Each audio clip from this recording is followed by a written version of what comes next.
हम नया नेपाल के निर्माण की बात कर रहे हैं। नया नेपाल की हमारा मतलब है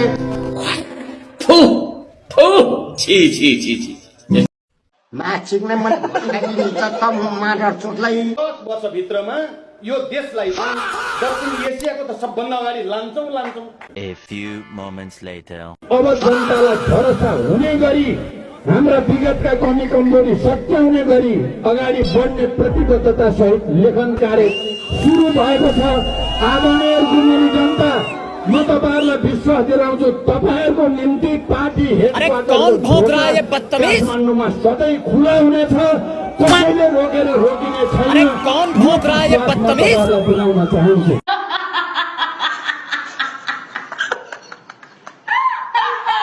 हाम्रा युवाहरूको दिमाग कसरी क्याप्चर गर्नुपर्छ भन्नेमा उनीहरूको यत्रो ध्यान केन्द्रित भएछ, हामीले त्यसमा ध्यान दिनै छोडेछौँ।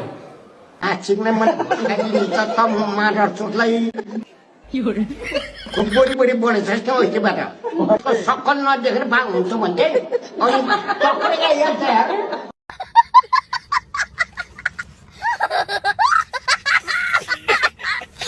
हामी मन्त्री हुने, प्रधानमन्त्री हुने, जोसँग मिलेर हुन्छ, जे गरेर हुन्छ, वडा अध्यक्ष हुने, पालिका प्रमुख हुने, उपप्रमुख हुने, के हुने, प्रदेशको मुख्यमन्त्री हुने, मन्त्री हुने।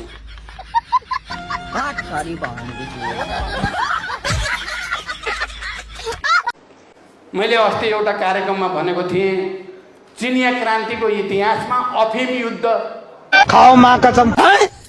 वादीहरूले चिनिया जनतालाई के गरी चाहिँ लुट्ने, त्यहाँको साधन स्रोत कसरी कब्जा गर्ने भन्दा उनीहरूले जनतालाई अफिमको लत बसाइदिने, अफिमको लत बसाइदिने। कस्तो मोजी क्या बात कर रहे हैं? आम रूपमा जनतालाई अफिम खुवाएर लट्ट परेपछि के को राष्ट्रिय स्वाधीनता, के को क्रान्ति, के को परिवर्तन केही गर्न परेन। अनि साम्राज्यवादीले मजाले चीनको साधन स्रोत आफ्नो कब्जामा पार्थे। डिप्रेसन यो पटक हाम्रो त्यो गल्तीका कारण हामीले निरन्तर स्कुलिङ गर्न नसक्दा नयाँ पुस्तालाई रुको जरा, सबर करो। हाम्रो त्यो कमजोरीमाथि टेकेर नेपाली जनतालाई पनि अफिम खाएछन्। अब प्रचण्डले गर्छ है।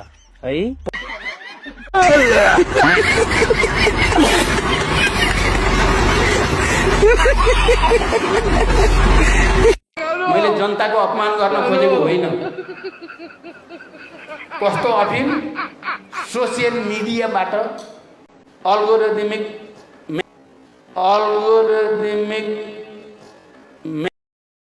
मैनिपुलेशन जो भन्ने गर्छौं हामी, त्यो अफिमै हो। लेकिन ये साला कर क्या रहा है?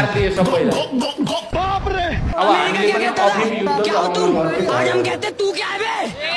असम्भव संसारमा कुनै पनि तानाशाही त गर्न सक्दैन। हामीले पनि अर्को कुनै उपाय छैन। जुन दिन अफिमको नशाबाट जसरी चिनिया जनता मुक्त भएपछि क्रान्ति अगाडि बढेको थियो, यहाँ पनि सोसियल मिडियाको अफिम।